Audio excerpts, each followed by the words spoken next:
మహేష్ కుమార్ గౌడ్ సవాల్ విసిరారు. రేపు అసెంబ్లీలో అందరం డ్రగ్ టెస్ట్ చేయించుకుందాం, దీనికి కేటీఆర్ సిద్ధమా అని ఛాలెంజ్ చేశారు.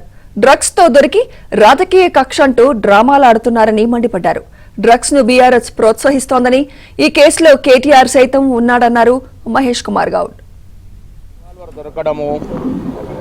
ఆ తర్వాత టెస్టులు చేస్తే రోహిత్ రెడ్డితో పాటు చాలా మంది మాజీ ప్రజాప్రతినిధులు పాజిటివ్గా రావడము కలకం చూస్తున్న విషయం.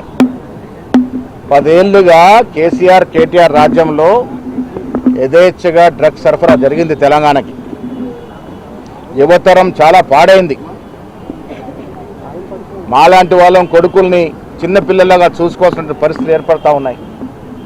అందుకే రేవంత్ రెడ్డి గారు ముఖ్యమంత్రి అయిన తర్వాత కట్టుదిట్టమైన చర్యలు తీసుకొని కట్టడి చేస్తూ వస్తూ ఉన్నాం. 10 ఏళ్లుగా పాడైనటువంటి కల్చర్ని కంట్రోల్ చేసే పరిస్థితిలో కాంగ్రెస్ ప్రభుత్వం చర్యలు తీసుకున్న భాగంగానే నిన్న ఈగల్ టీంకి వారు దొరకడం జరిగింది. ఇవాళ రోహిత్ రెడ్డి మిగతా ప్రజాప్రతినిధులు పాజిటివ్గా టెస్ట్ వచ్చినారు. దీని మీద సిగ్గుతో తల వంచుకోవాల్సిన కేటీఆర్ కాంగ్రెస్ మీద అభండాలు వేస్తూ ఉన్నాడు. 10 ఏళ్లుగా మీరు చేసిన అలవాట్ల కారణంగానే ఇప్పటికి కూడా రోహిత్ రెడ్డి అలవాటు మానుకోలేక డ్రగ్స్ తీసుకున్నట్టుగా మాకు అనుమానం. కేటీఆర్ బ్యాచ్ అంతా కూడా ఇదే రకమైనటువంటి డ్రగ్స్కి అలవాటు పడినారు. కాబట్టి ఆనాడు మా పీసీ అధ్యక్షుడు రేవంత్ రెడ్డి గారు ఇచ్చిన ఛాలెంజే మళ్ళీ ఇస్తూ ఉన్నాను. రేపు అసెంబ్లీ సమావేశాలు ఉన్నాయి, రండి డాక్టర్లు పిలుద్దాం, మేము అందరం మళ్ళీ ఒకసారి టెస్టులు చేసుకుందాం. డ్రగ్స్ టెస్ట్ చేసుకోవాల్సిన అవసరం ఉన్నది. మీ బ్యాచ్ అంతా కూడా ఇలాంటి అలవాట్లకు లోనై ఇలాంటి అసాంఘిక కార్యక్రమాలు చేస్తూ ఉన్నారు. కాబట్టి మాకు తీవ్రంగా అనుమానాలు ఉన్నాయి. కాబట్టి రేపు అసెంబ్లీలో డాక్టర్స్ పిలిపించి అసెంబ్లీ సాక్షిగా అందరం కూడా టెస్టులు చేసుకుందాం. బీఆర్ఎస్ హయాంలో తెలంగాణను డ్రగ్స్ కు అడ్డాగా మార్చారని తాండూరు ఎమ్మెల్యే మనోహర్ రెడ్డి ఆరోపించారు. ఇతర రాష్ట్రాల నుంచి మనుషులను పిలిచి ఇక్కడ పార్టీ చేస్తారా అని ప్రశ్నించారు.